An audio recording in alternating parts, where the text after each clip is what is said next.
aid, support, and defense. So it may be up to you to be able to save yourself or maybe save the life of someone else. The topics that will be covered will be the water, gas, and electric location and shutoff, must have emergency items, how to make your escape kit, to go bag, and map out your neighborhood to help out yourself and your neighbors. And that being said, we also have Ms. Peggy who will lead the discussion, but I do want to advise everyone that we are going to record this session. We're live streaming to our YouTube. And with that being said, if you're not speaking, if you're not presenting, please mute yourselves, use the reactions to raise your hand or leave your questions in the chat, and we'll monitor those and we'll help at the end of the presentation to also address those questions that you may have. Ms. Peggy, you are now. Okay, good morning. My name is Peggy Barton, and today we're going to learn the steps in preparing for an emergency disaster that could happen in your community.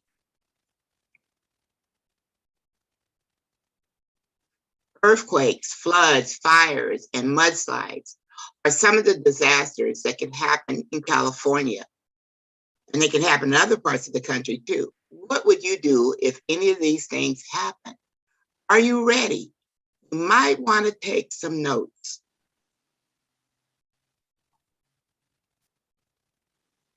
Statistics show that 70% of all survivors of disasters are rescued by other survivors. The neighbors living around you are your most immediate source of help. Disasters will strike at any time of the day or night. Reality is that emergency responders will not be available to everyone. They may not be able to reach you for several days following a major disaster. It may be up to you to save the life of another.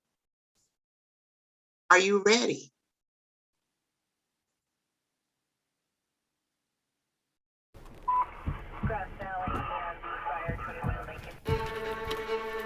You have this picture in your mind, like, yeah, just grab the important stuff. Grab Taryn and Troy. Car key, cell phone, children, and you're driving away. I was motionless. You think you're ready, but are you? It's scary. It seriously could happen tomorrow. Those considerations are really part of the dynamic that's actually going to happen under chaos. We all know how important it is to prepare for emergencies. But how ready are you really? Today, we put a family to the test.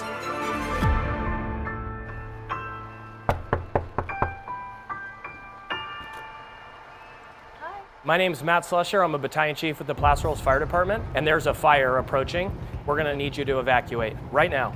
You have 10 minutes to evacuate. Where's the birth certificates and all that? They're in my top drawer in my dresser, and I'm gonna go get the dogs. Okay, grab a dog. Crap. I don't know where they are.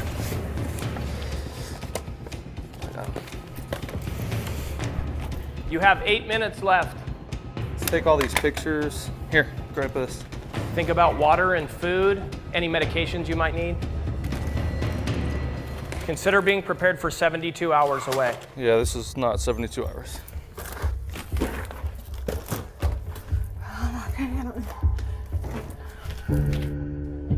Where's your soccer stuff? It's right on this wall right here.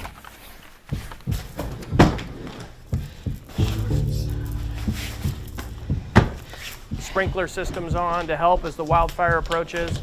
We got a charger, we have the iPad, our family teddy bear. Okay. Do you want this one down? On your last sweep, if you could make sure all the windows are closed so that no embers could get through into the house. Just grab Taryn and Troy, just a set of clothes. I'll set these in here. All right. Grab any other items that you need. Minute and a half left, and then we need to go. How close is the fire? I don't know, we have to evacuate. Just get in the car with the dogs.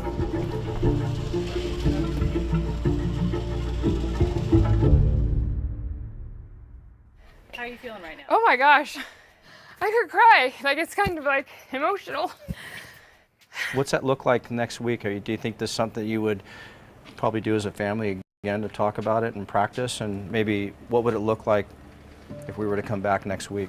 Giving them more responsibility in the situation, like not just like sitting there holding the dogs. Like, I mean, I think we could totally put together and make the plan a little bit more solid. And I would encourage you to have a list of those things, even prioritized.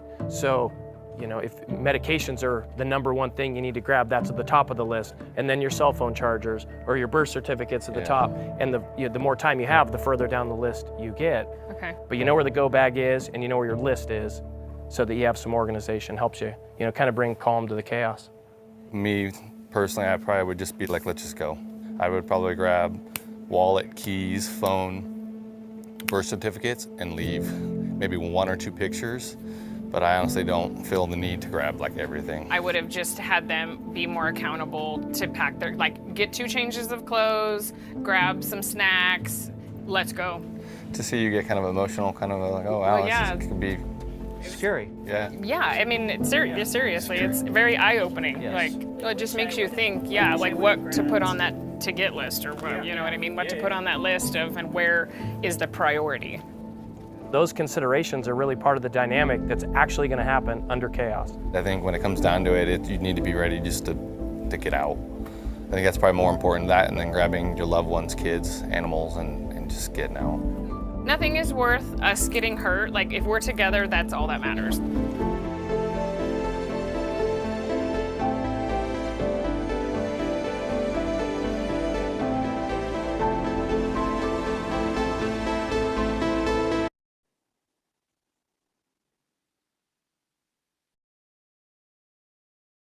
My co-presenters, Bernice, Dixon, and Kenny LaMarr, started the emergency prep committee in our neighborhood about a year ago.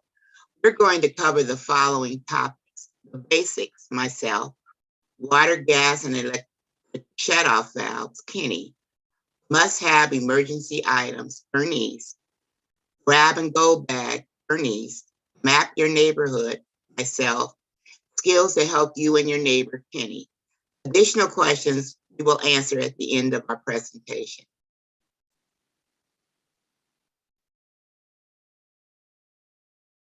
In case of an emergency, everyone should already have these basics in your home.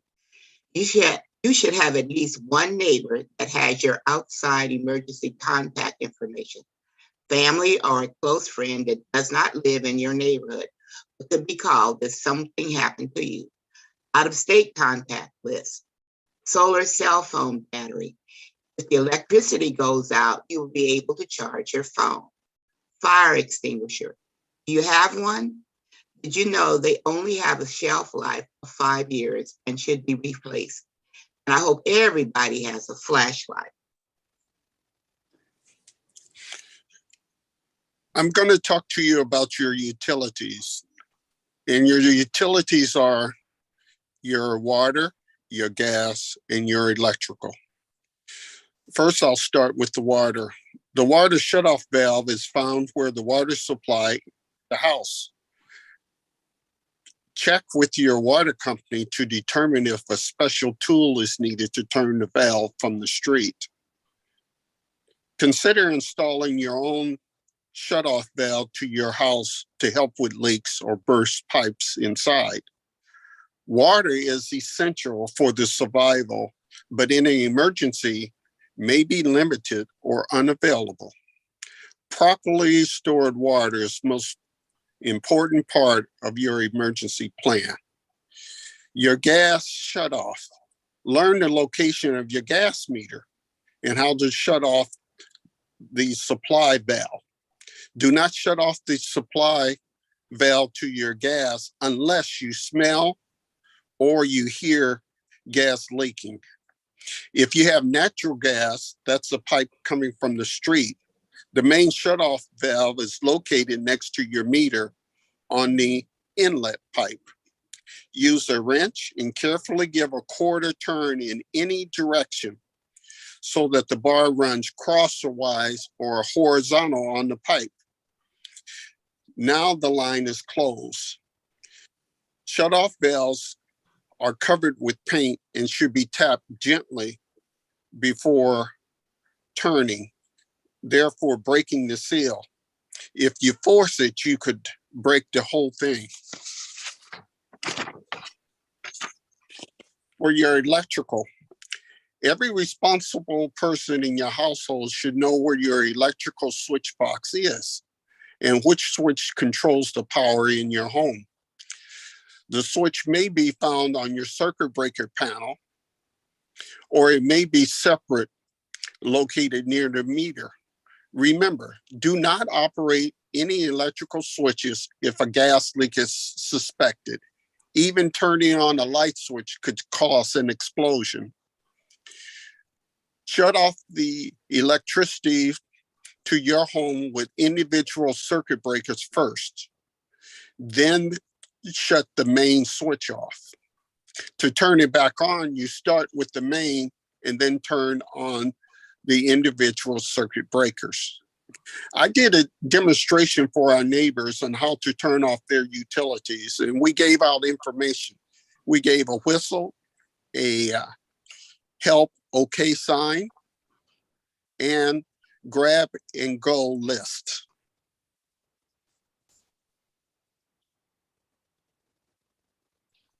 Here are some things to have and do. Food and water, personal protective equipment, cash. And I want to emphasize that if you have cash, you must have small bills or coins. No $20, $50 bills, because if you go to a merchant, they might not have change. And that means you lose your money and you have to buy the product. So make sure you have small denominations of cash. Fuel, charge phones, solar batteries, battery operated radios, extra batteries, hazard awareness, sign up for local emergency alerts, have an emergency evacuation plan, and a first aid kit. We are going to watch a video, Disaster Preparation 101. Don't miss these co-bags and pantry essentials. Go bags. A little preparation goes a long way during a disaster. So we're gonna talk about how to give your future self a gift by stocking your pantry in case you need to shelter in place, and packing a go bag with the most critical supplies to have on hand when evacuating when things go south. But first I have to say this. Research has shown that disasters overwhelmingly bring out the best in people. We've heard this over and over during interviews for this series. From hurricanes to landslides, people become more altruistic and go to great lengths to help those around them. In the face of a common enemy like a disaster, we tend to cooperate, and that's certainly been my experience. I live in Atlanta, Georgia. If a hurricane makes it this far, we usually don't have to evacuate, but we are likely to lose power. And that's exactly what happened when Hurricane Zeta barreled through the city just 2 weeks before filming this episode. At one point, 2 million Georgians were without power. What you need to do to prepare depends on your area and type of hazard, so stay with us.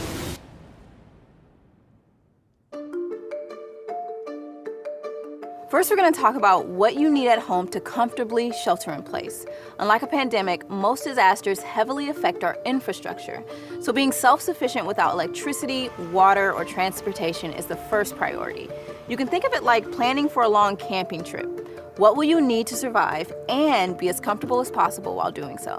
Your most important supply by far is plenty of water, even if it's raining. You'll need 1 gallon per person per day. Experts recommend having enough for 2 weeks, so for a family of 4, that will come to a total of 56 gallons of water. Next, you'll want to have 2 weeks worth of food. Now, that's probably more than you think, but the easiest way to do it is with a pre-packed disaster food kit with dehydrated meals. But that can get expensive. So my strategy is this. Whenever I have an extra can of soup or mac and cheese or something else that I know won't go bad, I add it to my apocalypse storage bin. After a while, I have a lot of food and it never felt like a big expense. And I don't drink coffee, but if you do, plan to add some caffeine.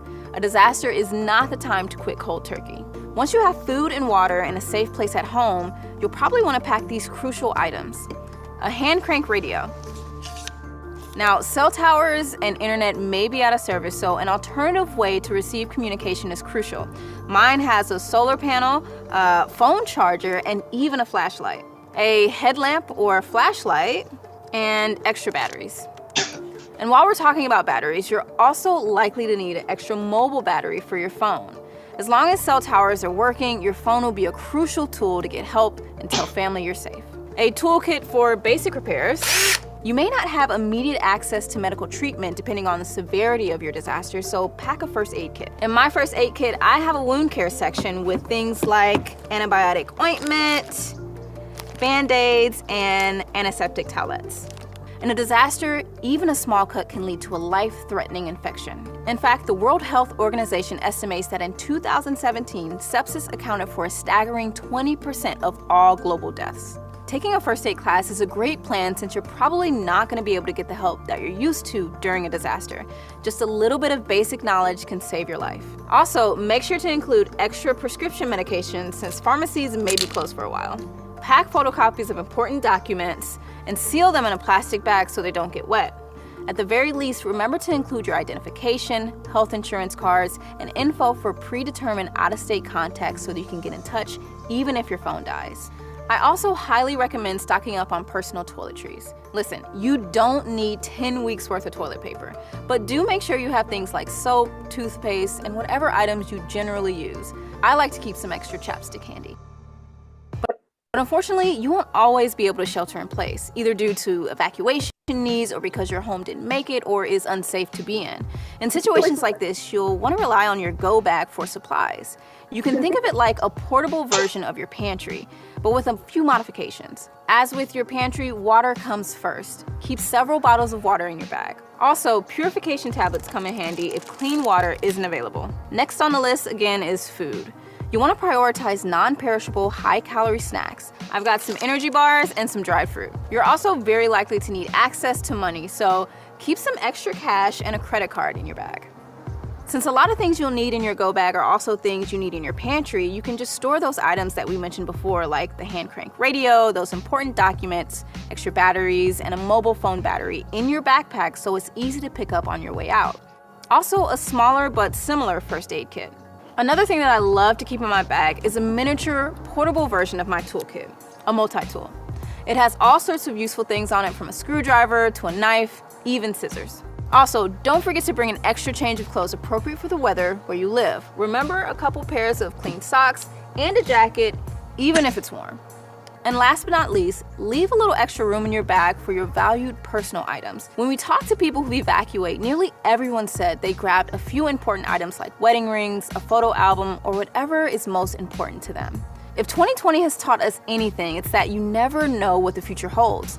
Prepping can seem daunting, but doing something is a whole lot better than doing nothing. And taking small steps today, like buying a gallon of water for your pantry or picking up a box of granola bars for your go bag the next time you're at the store, may make a big difference when the next disaster strikes. And not only are you likely to fare much better when something goes wrong, but you'll be better equipped to help your friends, family, and neighbors. That's it for this episode of Weathered. If you liked it, don't forget to give us a thumbs up and subscribe so you never miss an episode. Now we have the grab and go bag list for you on our handouts. The topics includes adults, seniors, and disabled, infant and toddlers, pets, care, car emergency kit, and office emergency kit.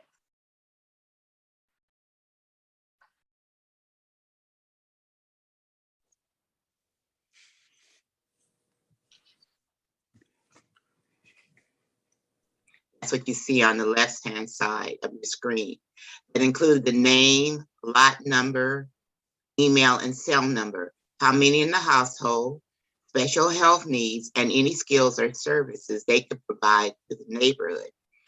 On the back of the questions was a copy of our neighborhood map with the 4 streets.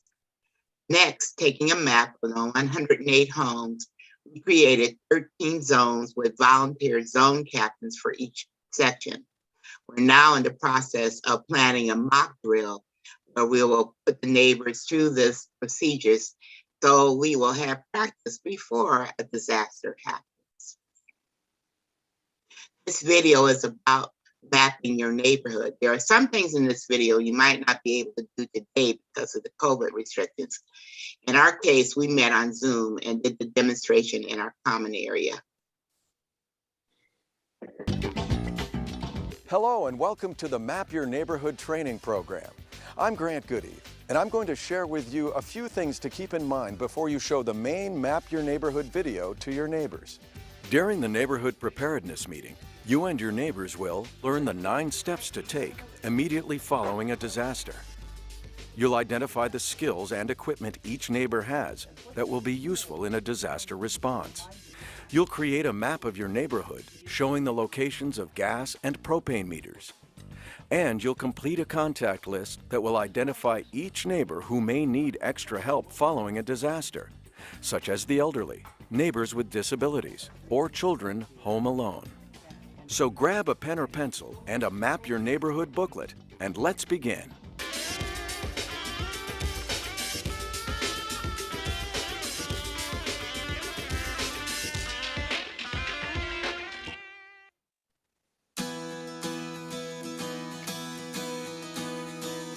Before you hold your neighborhood meeting, there are 4 things we have found that will help you have a successful meeting.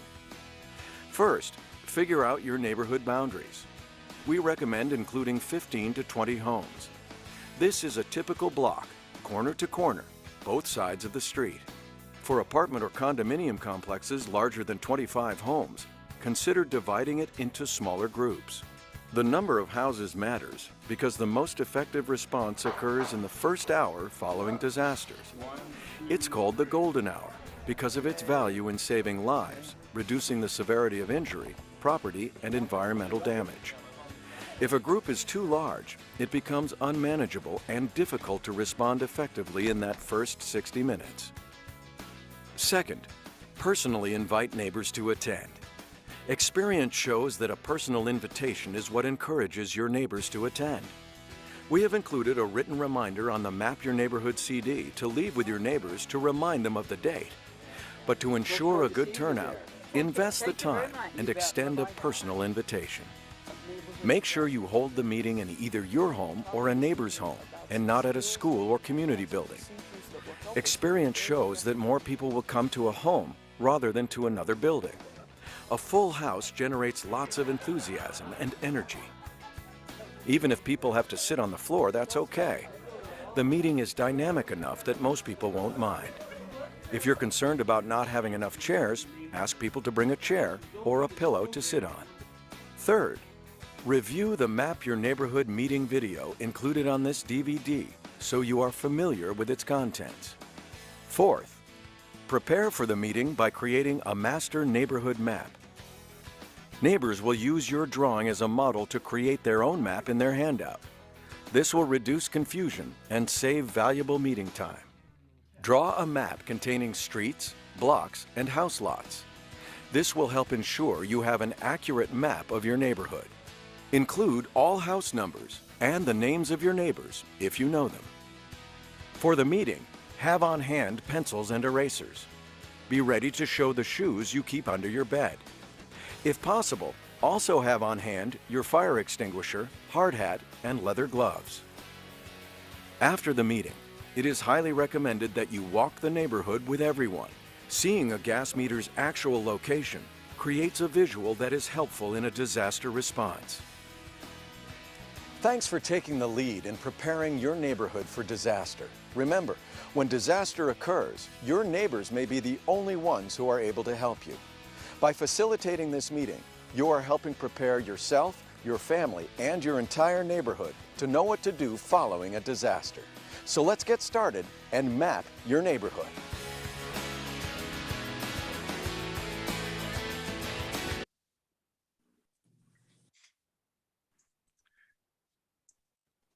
Any?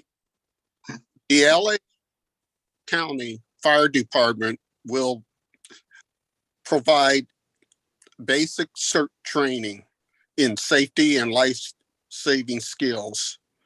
The course curriculum covered in this section will include disaster preparedness, fire safety and utility controls, disaster medical operations 1. The next CERT training in the Tri-Cities area, which is Hawthorne, Gardena, and Lawndale, will be on Saturday, May the 7th, the 14th, and the 21st from 9 to 5 p.m. located at the Hawthorne Memorial Center, and it's free. After completing the course, you will receive a hard hat, a CERT vest, and equipment and backpack. And in that will be your gloves, your first aid kit, and other items that you need for being a part of the CERT team.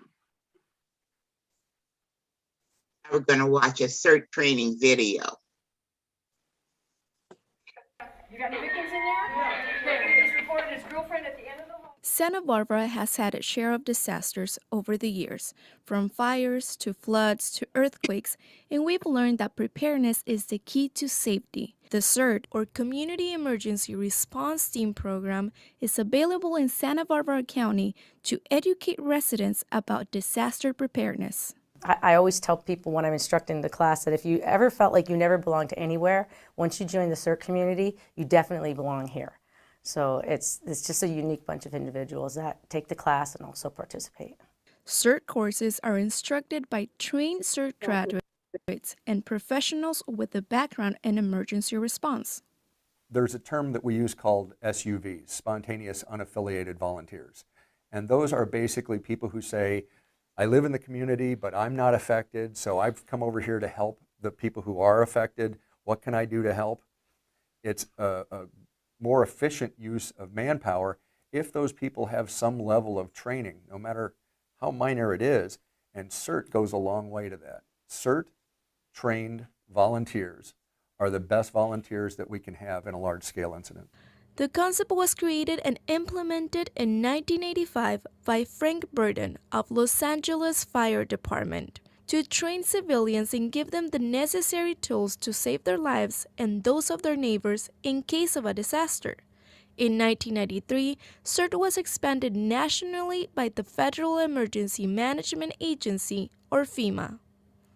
While it was invented here in California, I've seen CERT used in the Midwest, in tornado situations, in the Southeast, in flooding, where a vast majority of the response is actually done by CERT members.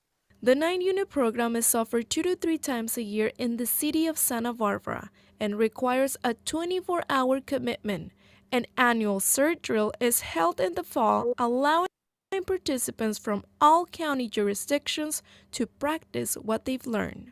We'll alternate the cities, across the Santa Barbara County.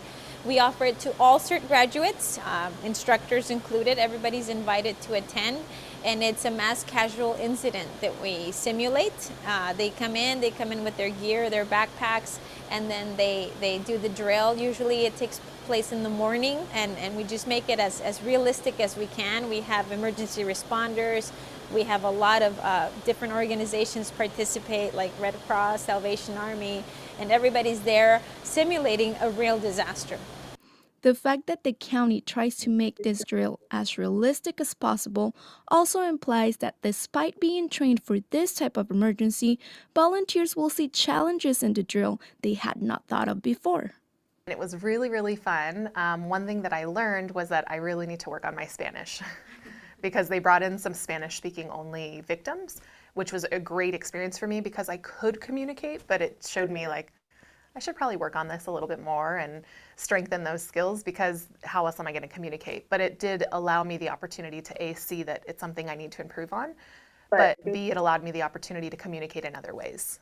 In response to the language barrier, the city of Santa Barbara piloted the first bilingual class where both English and Spanish participants work together on different unit exercises, but the lecture portion of the course is taught separately to teach the concepts more effectively. We teach from the very first unit, which is general preparedness, knowing your hazards, knowing what to do at home in order for you to be a responder in the community.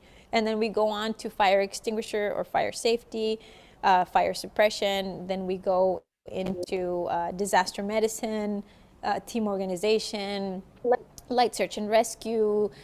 We talk about terrorism. We talk about psychological first aid. And so there's all these skill sets. Even though there's no obligation, CERT graduates are encouraged to stay involved after completing the program by training to become instructors and community volunteers. We've used CERT volunteers in multiple disasters. Refugio oil spill was one of them, but recently with the Thomas fire and the debris flow, we had some of the CERT graduates be in the call center, the county's call center. So they would go there and they would take calls from the community and provide them with information. We had some CERTs also be involved in other capacities like sandbagging and other traffic control. So they do get utilized by other jurisdictions. There is also a teens program offered once a year during the summer. The program has been successful, leaving teens with the desire to do more, like Natalia Rios, who was part of the group of teens who started a CERT club at Dos Pueblos High School to educate their peers about what to do in case of a disaster. Being in school, we're not with our parents, or, we're not technically, but like, we're on our own. So if we learn these things, we can help each other out. The CERT program is funded through the Aware and Prepare initiative, a public-private partnership. It accommodates an average of 20 to 25 participants per course, and it's currently free. So there's too many people in the city to not be educated and to help each other.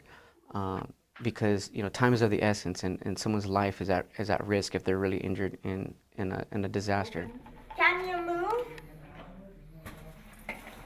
Okay, good.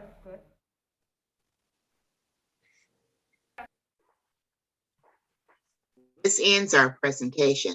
Now, are you ready? This is a time when we open for questions. Both Kenny and Bernice are CERT trained, and they are the organizers for our neighborhood emergency prep meetings that we hold once a month. You can use a response symbol, or you can put questions in the chat box, and we're going to open it now for discussion.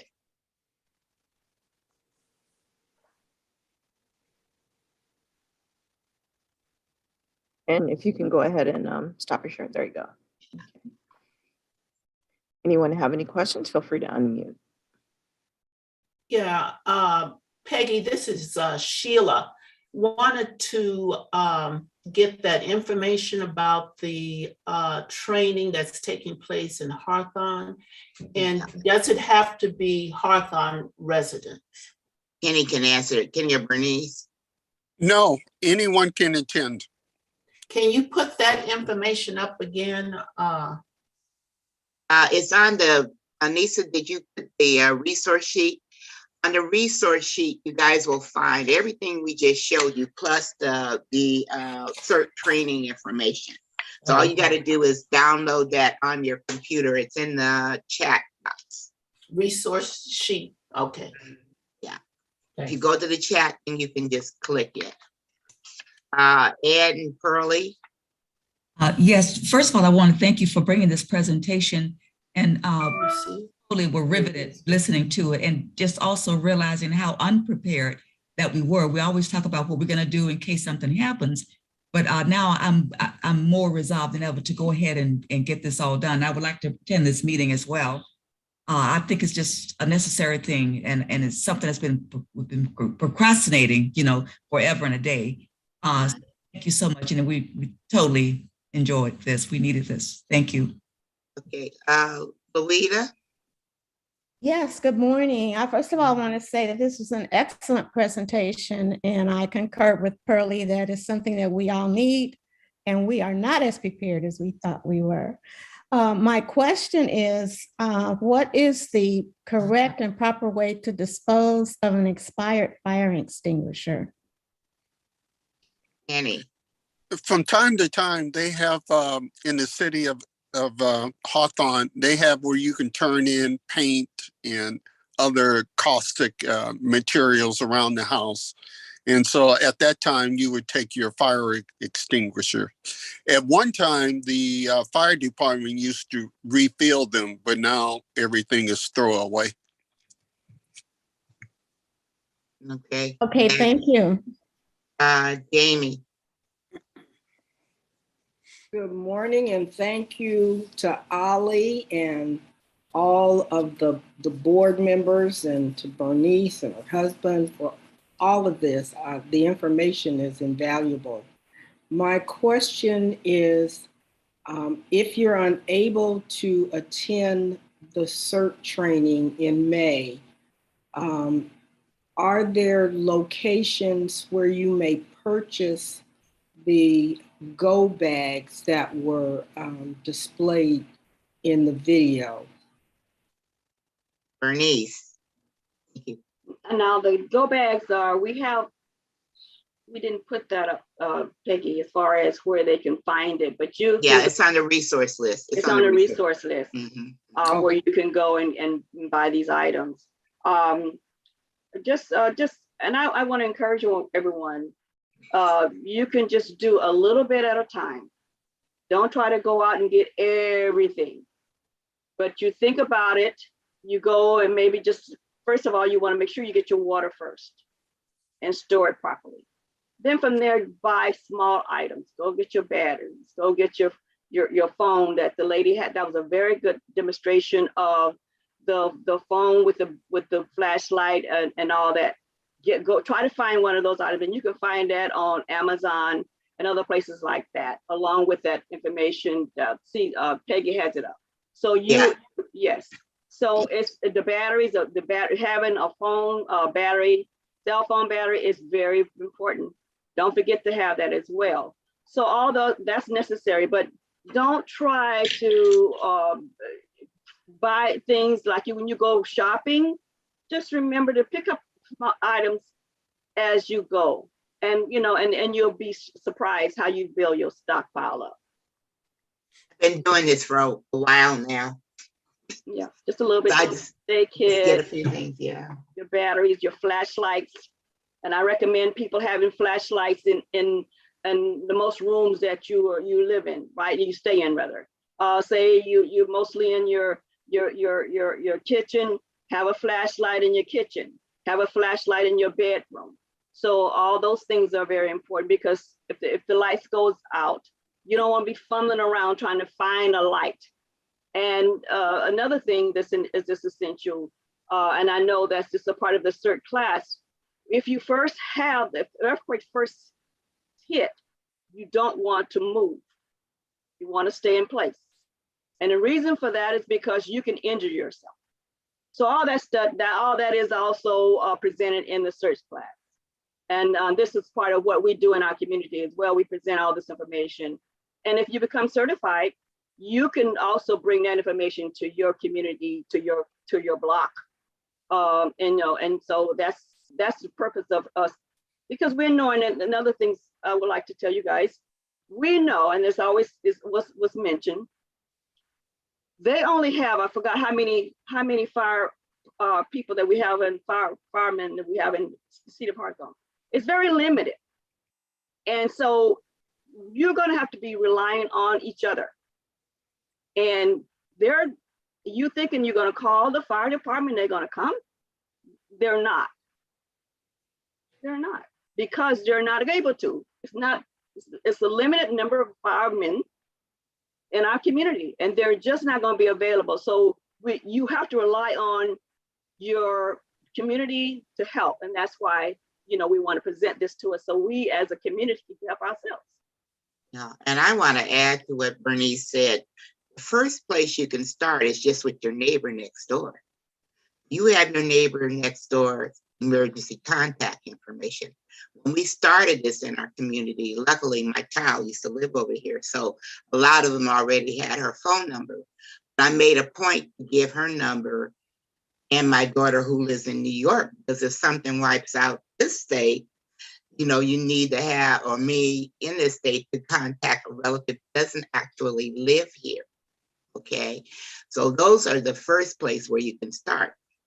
You have someone's number, or your neighbor next door, somebody's number in your neighborhood that has your contact information outside of your immediate community. And it's also a good way to start meeting your neighbors. Sometimes the pandemic was good. I think I know there's 108 homes here. I probably know 100 of them. Okay, so I think that's pretty good. If not by name, at least by face, or car goes by. But that was a positive thing about the pandemic. We got to see our neighbors a little more, and I guess this is when Kenny and Bernice started the process. Right, it was about a year and a half ago, and we started with just getting the information about each neighbor. It wasn't required. We said, if you want to fill out this form, fine. But this is a way that we can start by helping each other. We also found out that some of our neighbors my neighbor across the street was a nurse, and we had another neighbor that's an electrician. All these skills are needed in some form or fashion if there was an emergency, a really bad emergency to happen. And it doesn't have to be an earthquake. In California, it can be mudslides, it can be fires. There's so many emergency things that can happen. So start off, number one, I say, meet your neighbor next door or your neighbor across the street, meet another neighbor. Okay, just start with that. That would be the beginning part. Any other questions or comments? I have a question, Peggy. Mm-hmm. In your presentation, it was mentioned that it's recommended you should take a first aid class. Mm-hmm. Do we have a resource for that? I don't. All I know is about the CERT training. I don't know how much they. First aid is covered in the CERT training. I know. Okay. Yeah. Oh, okay. Any other resource? I don't know. Again, on the sheet, if you download that sheet on your computer, Yeah, I saw it. Yeah. all that information, including the videos. So if you wanted to go back and recap of the video, the young lady who did the go bag, there's still things I pick up every time I see her presentation that I think I need to get, or at least put in my bag that I haven't done yet. So again, all the resources that were shown in the presentation is on the resource sheet. And I added some materials in the chat as well. Yeah, I just saw that. Thanks. Thanks.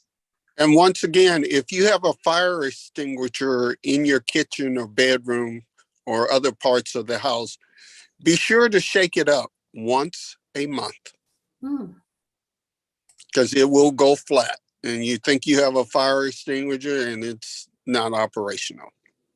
Oh, that's good to know. Good to know. Mm-hmm. Ms. Hammonds has her hands up. Ms. Hammonds. Oh, Jamie. Mm-hmm. Yes, in getting to know your neighbors, we have a neighborhood where we had a block club, and it's no longer in existence, but several of my close neighbors have health challenges. And so I gave them a lantern that also has a USB for charging. I did that for Christmas. And then I have two neighbors. We have signals that we check on each other if the blinds are not open or the curtains are not open by a certain time. And I had to call my neighbor yesterday. She didn't open her kitchen and back porch blinds. She said, I did my front ones, but I didn't do the kitchen. And I went back to bed. So I called to check on her. Great suggestion. Great suggestion. Yeah. And then on Palm Sunday every year, 4 or 5 neighbors and some friends, we walk through the neighborhood and pray with palms. And then people will begin to recognize you as you're in the neighborhood. Those are really great suggestions. Again, I say beginning knowing your neighbors, meeting your neighbors, because they might be the one that has to save your life. Any other suggestions or questions? I have one. Mm-hmm. In the beginning, you showed a map of the neighborhood, and then you also had like a questionnaire for each neighbor, like a sheet to be filled out. would everybody in the neighborhood get a sheet of each neighbor? Is it like? Yeah, well, we're still working on getting, because again, they had the option, because there was personal information on there. Everybody doesn't necessarily want to do that. But the reason why we were doing it, it was that at block captain, like, believe it or not, you guys, I'm a block captain, semi. And I have the 6 houses that are on my side of the street. So example, my neighbor next door is, I guess you might even say he's legally blind. I know that. So I know that, you know, if he didn't get the information out, or if his wife wasn't there, that would be the first place I would go to check. But the reason for the questionnaire is to find out, you know, do you have pets? Do you have small children? Do you have any specific health issues? On that sheet, we also had, if you had a generator, you know, maybe a number of neighbors have generators, and maybe that could be a helpful item if somebody's on a respirator or something and they need to charge this up. So that was and I do have the questionnaire on your resource sheet. So anyone who wants to copy it and use it in your neighborhood, please do so. So all that information that's on the questionnaire. Then the map is an actual map that I got from we have a CPM, a community, I'm sorry, what do they call it? Help me out, Bernice. Homeowners Association. Thank you, Anissa. Yes.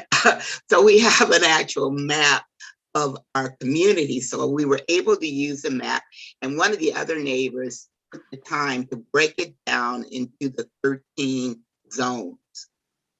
So that captain for each zone know those people and know where to work. We also have, what Kenny was talking before, we had our little outdoor meetings where Kenny was demonstrating how to turn off the gas and the water. He gave out a packet that in this packet had a help sign and okay sign. And which means if you put the help up, you know that, I think that was shown in one of the videos. Every neighbor has one of those too, or at least most of the neighbors. We pass it up to people, yes. Yeah, so that's one of the things that we're doing. Esther, I see you have your hand up. Yes, good morning. On your community emergency response training flyer, the dates are off, and it looks like that's spring of 2019.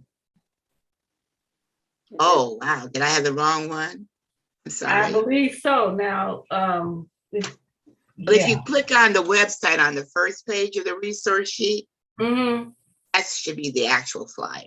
Actual flyer? Okay. All right. Thank you. Just to clarify, everyone, so so if you want to, first of all, do something like that in your own community, you know that most people don't, you know, it's hard for people to come out and participate. We're having problems getting as many people as we want to, but we right now have quite a few. We can say we have over half of the community that's a part of it, that wants to be a part of it. But if you wanted to be to initiate it in your community, I would recommend that you go into the CERT class, knowing what is expected, and therefore you can actually be able to you know, be able to teach and train those people who are in your community, and also just begin to do it. And as we said, begin with yourself first. Prepare your own. You got to help yourself first before you help somebody else, right? So like the airplane. Right. Make sure that you, like the airplane, make sure you have all your equipment as much as you can. And then, you know, encourage someone in your community to go to the CERT class. Now, it does take time. You have to be willing to do that. It is an 8-hour class. I want to let everybody know that, for 3 weeks. Okay, so be willing to dedicate that time for yourself, number one, and then for your community. So that's what you're doing it for. Because as I said before, we know that if there is a major earthquake, you're going to be the one that's going to be saving and helping yourself and your community. So it's all about you're saving yourself, helping yourself and your community. So I would recommend that each one of you, if you want to be a part of that and go forward. And you said procrastination. I know we all do that, but don't. If you can help it at all, if you remember going to the store, looking at your canned goods, what can you put away? You don't have to buy a lot. Buy a little bit at a time.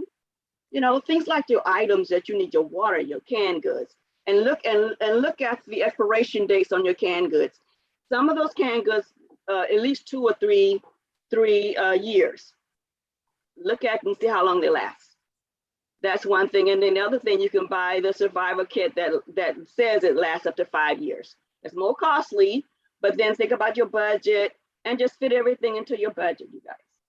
Don't worry about it. Don't be stressed over it, but just try to get a little bit at a time. One of the things I really highly recommend, this is because of Bernice, is this solar battery. Okay, the solar cell battery. You can go down to Amazon, they have them at different prices. But when she brought it up in one of our meetings, and then we've had a couple of things that happened in our neighborhood behind our meetings. One of our meetings, it ended with an earthquake. Sure did. And we're all on Zoom. And we're looking at each other like, okay, we didn't need this demonstration, but it brought to pass about what could happen. But the solar battery, now the other day, the electricity went out in our neighborhood because somebody had an accident and hit the power line.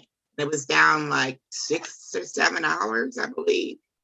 A battery, you charge in with the, at a plug, it's not going to work. But the solar battery, that works. Plus the fact it has like a little flashlight on it. So I really highly recommend getting one of these, because even beyond earthquake or emergency, you can just have the electric fan go down in your neighborhood. And your first source of getting out information is your cell phone. So you need to have something to charge it up. So I highly recommend getting a solar cell phone battery. One other thing I'd like to mention is that once you decide that you want to do something like CERT, or even just get your community together, always remember that if their house burns, your house burns. Once you see that you're okay, then you check on your neighbors to make sure they're okay. Because as Bernice said, in the city of Hawthorne, we only have 14 firemen. And some of them are off duty at any given time. So what the fire department does is they share their fire department with the other cities like Los Angeles and Gardena and Lawndale. So if they have a major fire going on and all the firemen are in one place, in the city of Hawthorne or the city of Gardena will share resources. But if everybody's hurting at the same time, you're going to be on your own.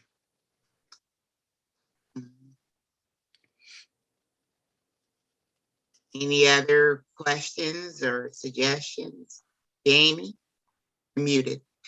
You talked about the maps, and in my genealogical research from years ago, I used the fire department to locate family members, because they have to know the city and they map out the neighborhoods. They have to have the directions to get to their emergency calls. And so asking your local fire department for maps or using Google Maps is another option. Yeah, good suggestion.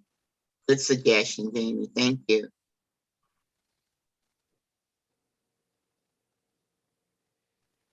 Anything else? Anybody else? Suggestions or? I will probably say something. I remember I was taking a disasters class and they mentioned like the home kit, but also have one for your car. You might be in your car when an emergency or disaster happens. So just get like a little mini version of everything to set it up there.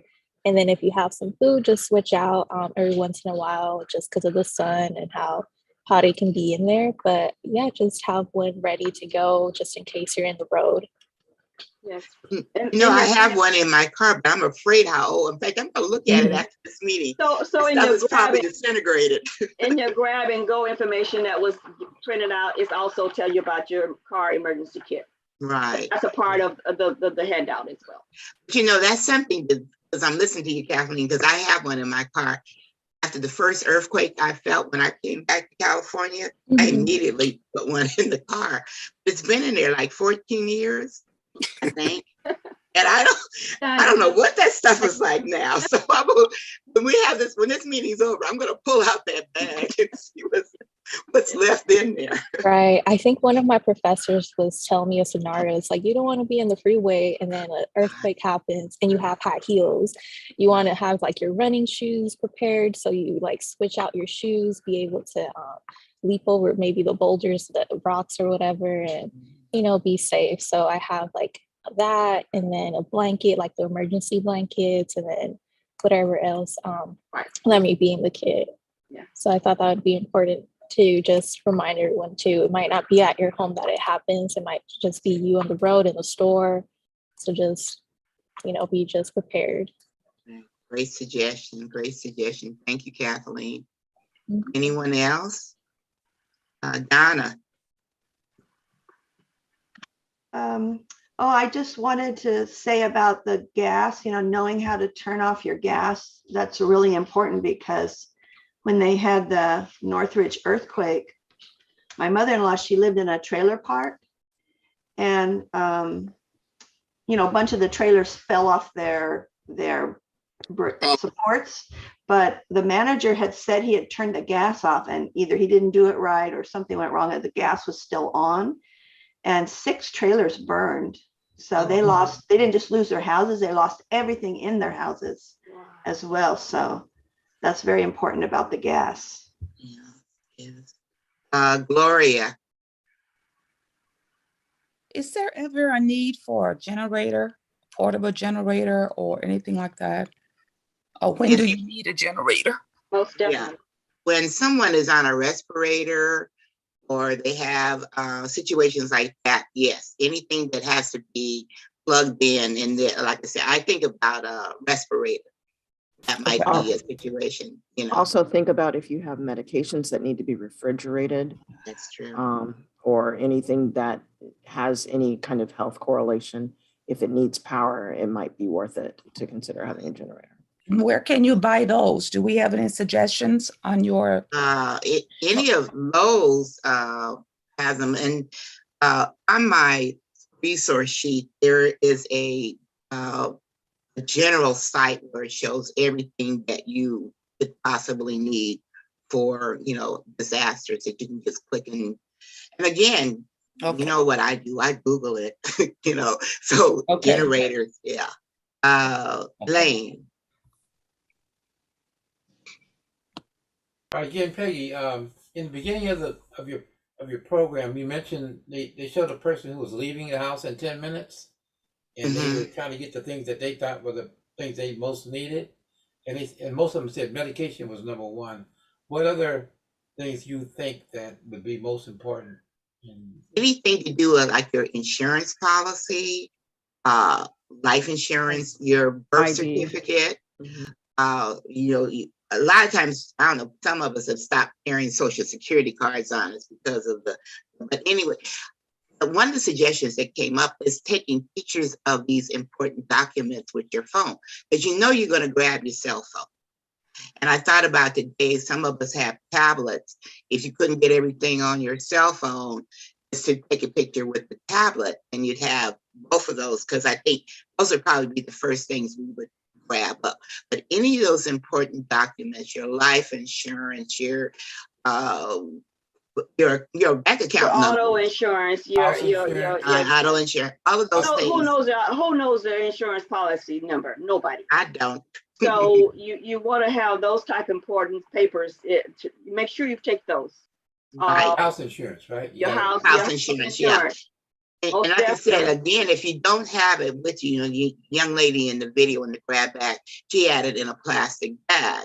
But the other backup is, again, taking the picture of the document with your phone, and you would have it. Just like the shots. they said to keep that information on your cell phone. So we can do the same thing as far as the official documents. And which I remember think are- that almost every provider has Yeah. some kind of online app. And so sign in to the app with your phone and make sure that you can access your documents directly from your phone or from offsite, that they're not just necessarily print-based at your home. And if they're at home, keep them in a fireproof box, and then they're protected as well. It's easier to grab a mini suitcase with all of your documents. I keep my birth certificate, passport, anything that I don't need to readily access on a regular basis in a fireproof box that has a handle and a key where I can access it pretty readily, easily, so that I can go out the house if need be. Oh, you just taught me something, Carter. Thank you. Yeah, I think just have both too, just in Yeah, case yeah, your both. phone dies. Phone dies, Right. and be able Right. to. Yeah. The hard Oh, copy, yeah. I mean, you still, the hard copy as well as the one that's in your cell. Right. I recommend you having both. Yeah, that's no, you should have both. But I was just saying, as a backup, Yeah. Most definitely. because again, remembering that first video is what you do in 10 minutes. And then put it you in know? a plastic container. Yeah. Yeah, because you're leaving, you're thinking about this. The emergency is real. Just like that day when we were doing our meeting and that earthquake came, and we're sitting there staring at each other at first. And then all of a sudden somebody said, you better go check on your house, So, when something happens, it's that adrenaline comes in and it's like, what's first and so on and so on. Elaine. We're finished. Oh, okay, Sheila. Yeah, what was Anissa holding up? Sorry, I was holding up the contact card from my, sorry, I can do this way. From my insurance company that has, I'll hide my policy number on there. It has all of the contact information, and it's a plastic card, like a credit card, that I keep in my wallet. So almost every provider should have something like that that has all of the information, just in case you have an emergency and can't get to. Yeah. Okay, thank you. Okay. Peggy, this has been, and all of the others that have presented, this has been A++. So you guys should take this on the road. No, we're taking it to you. So there are 29 people. If each one of you do the math, just talk to one other person, and share that resource sheet. Sheila, I know where you live, and I know people. You better start talking to them. Your new neighbors, okay? Yeah. So it's a little bit different, when you were talking about your neighborhood, but your neighborhood can be like condos where we have relocated to. And that's so important that you get to know, like you said, your neighbors. Now, our HO did send out a list of everybody's unit number and contact number, but we need to go further. Yeah. And I think when I first presented this to Bernice and Kenny about helping me do this, because again, I haven't been CERT trained, but I know they have, because Kenny's been working with the neighborhood for a while before the pandemic about turning off the gas line and the water and all of that. And I can do some of those now. Thank you, Kenny. I started thinking about how many of, a lot of you are my friends, personal friends, but people know this information. It's so important now in this day, because on the news, we're constantly watching things happening all over. It's just not that it won't happen. It's just that our turn hasn't come yet. But we need to be ready. And by being ready, again, everybody that's on here, I'm giving you the homework assignment. That sheet I shared with you, the information you learned today, please share with somebody else. If no more than your family members, definitely in your community and your neighbors. Go out and meet that neighbor that you haven't met. You've been just smiling and grinning at them. Ask them, what's their name? Especially if you've been there for a while. I'm just kidding. But anyway, there's so much that we can do to keep each other safe, because like Bernice said, we can't count on the fire department or the police. We are the first responders. Everybody here on this line, we're the first responders, and we can look after each other, okay? Is there any other comments or responses? I would just say they added one new session to the CERT certification, and that's the active shooter, which you've been hearing about a lot. What do if? Wow. Unfortunately, yeah. That link, the new link is in the chat as well. We did the updated one for May 7th. Okay. Thank you for letting us know. Thank you. Okay, so if there aren't any more questions or statements or suggestions, because this has been good, I want you now to go and get your grab bag and start putting stuff in it. Okay, that's your first homework assignment. Okay, you all hear me? You hear me, class? Thank Okay. you. Thank you, everyone. All right. Thank And you. again, for Thank those you, of Peggy, you and the that other presenters. Thank you. Okay, Bye-bye. thank you. Thank you. Bye, everybody. Bye. Thank you, everyone.